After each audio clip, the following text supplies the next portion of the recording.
గోపీచంద్ చాలా పసితనంలోని ఫుట్బాల్ ఆటలో ఎంతో ప్రావీణ్యత సంపాదించాడు. అసలు పుడుతూనే పురిటి మంచం మేయించి దొడ్డి గుమ్మం దాకా ఫుట్బాల్ లా ఎగురుకుంటూ పోయి గుమ్మం తగలడంతో మళ్లీ వెనక్కి మంచం దగ్గరికి దొర్లుకుంటూ వచ్చి మంచం మీదకి ఎగిరి పడ్డాడు.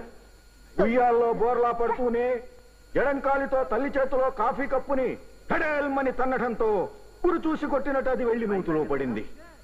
ఆ సీసాను ఆ షాట్ కొట్టం చూసిన నేను ఏనాటికైనా ఇతను ఇంటర్నేషనల్ ఫుట్బాల్ ఛాంపియన్షిప్ పోటీలకు వెళ్లి కప్పు కొట్టుకొస్తాడనుకున్నాను. అయితే ఈ ఆట మన గోపీచంద్ ఆడు ఇంతటితో మీరు ఉపన్యాసం అయిపోయింది. మీరు వెళ్ళి కూర్చోండి. ఇంపార్టెంట్ పాయింట్లు మాట్లాడదాం అనుకున్నాను. చిన్న సవరణ. ప్రేక్షక మహాశైల కోరిక ప్రకారం ఇప్పుడు మన సన్మాన గ్రహీత శ్రీ గోపీచంద్ గురించి వారికి ఆంతరంగిక మిత్రుడైనటువంటి మన శ్రీ దివాకరం గారు 2 ముక్కలు మాట్లాడాలని కోరుతున్నాను.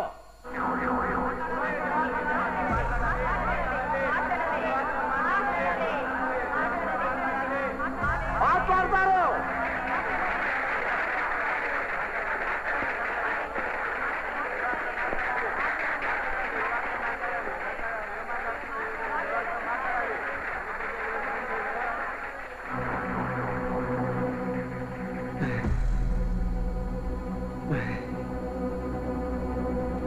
ప్రజలకు నమస్కారం.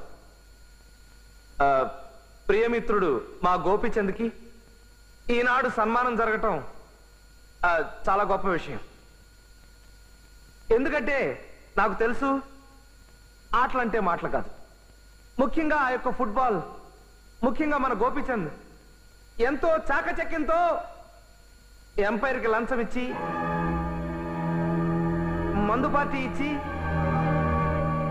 గొప్ప కప్పు గెలిచాడంటే అది మామూలు విషయం కాదు.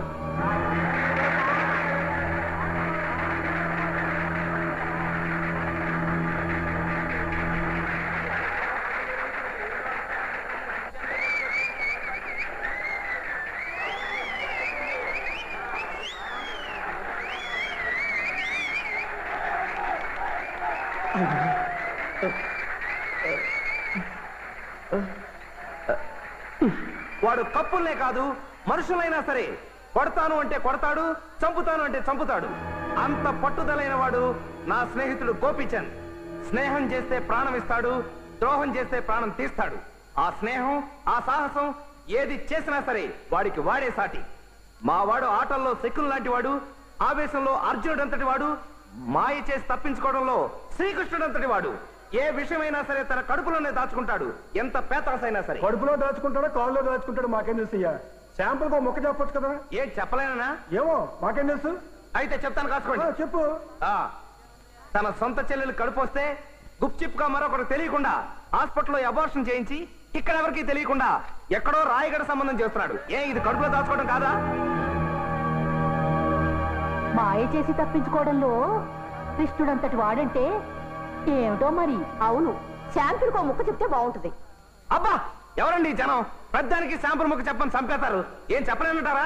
దానికి ఉంది. చెప్పు. ఏమండి, మొన్న దోరపూడి దొంగ నోట్ల ముఠా కేసులో అందరూ దొరికిపోయారు, కానీ అసలు వాడు దొరకలేదు. అవునా కాదా? అవునా. ఇదే సిఐ గారిని పట్టుకోవడానికి మన కాలనీ చుట్టూ గోర్ఖా తిరిగినట్టుగా తిరిగాడు, కానీ పట్టుకోగలిగాడా? లేదు. కరెక్ట్. ఇంతకే ఆడెవడో మావాడే.